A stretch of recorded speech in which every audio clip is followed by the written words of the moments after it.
during the commission, I mean, they said, I mean, in your capacity as a, yes, in your capacity then as the Secretary General and Head of Civil Service, I meame, you aided and abetted Jammeh in most of the financial dealing that he was doing. In fact, at some point they said, I mean, in one of the cases, I mean, an amount of $1.5 million you cast from the central bank, I mean, as a director from Jammeh, which you requested from the commission to testify in camera. Why? Yeah, I know this is Alaji Kurang's words. Exactly, it's trending, and I want you to clarify. It shows his lack of integrity and professionalism and sincerity. I testified. What I testified is out there in the open, is in the records of the commission. The President of the Republic of the Gambia has rights to give instructions to the Secretary General, who is head of accounts at the Office of the President, to do financial transactions. I acted according to the law.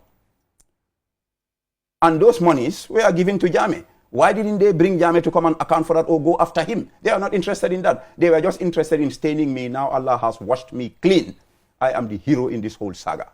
But even whereas, okay, the president has the powers to direct you to go and withdraw any amount just from like he directed somebody to promulgate Decree 1, to pen the entire democratic process and bring in a military government, and that person went to a commission.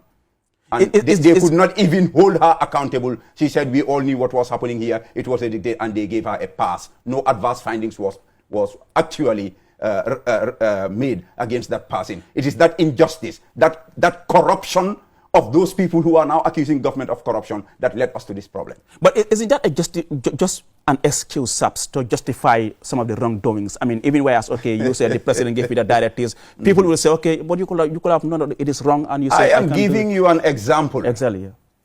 I withdrew 1.5 million that never went into my pocket anyway. Dollars or dollars? Whatever it is.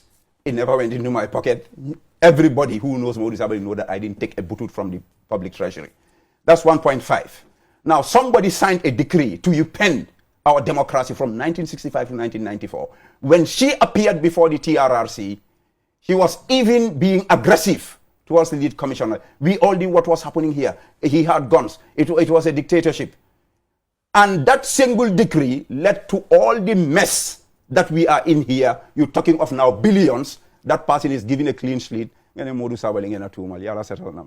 Now the Gambia Commission itself is the one that has to answer to the public for all the wrongs they did.